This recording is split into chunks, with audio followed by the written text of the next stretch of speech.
I mean, whatever their funding system is as it is now is definitely not working.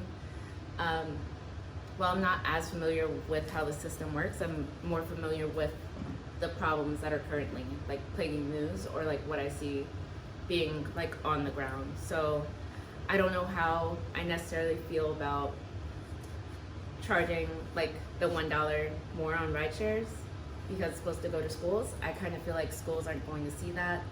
Um, I know a few years ago, before I was in education, they said that the soda tax was supposed to bring money to the schools, and it feels like the schools didn't really benefit, though during that time I was working with charter schools.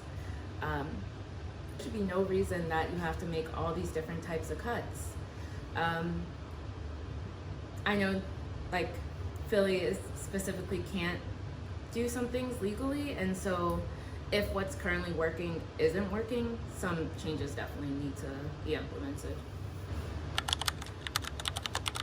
Just like as someone who used to be a student, and then just kind of like what I hear from some of my students, I think more clubs or opportunities, extracurriculars would be great.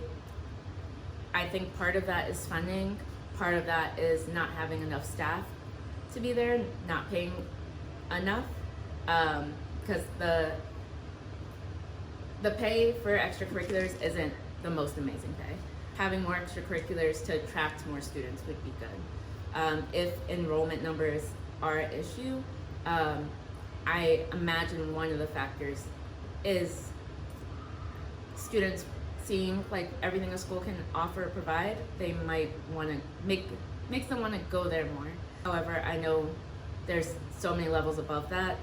Unless there's more teachers, you can't really have extracurriculars, more funding, things like that. There's just potential solution. So you need more funding for that. Yes, however, my experience before working in public schools were with charter schools. And so that's like a whole another system, and charter schools are problematic for a bunch of other reasons. However, while I was there, I was kind of flabbergasted over the like amount of extra supplies, extra books, all these extra things that they did not need, that they gave out. I wasn't fully a teacher, I was a reading specialist through AmeriCorps. They were just giving me like supplies and I didn't have to pay for them.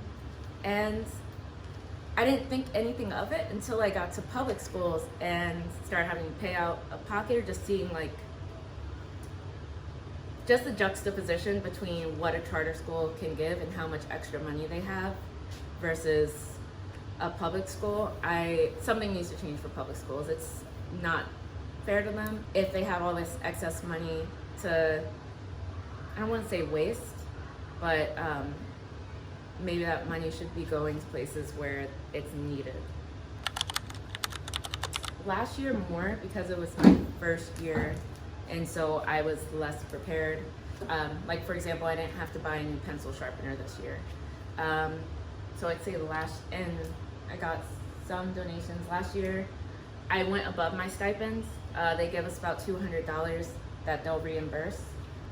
Less than 500, more than 200.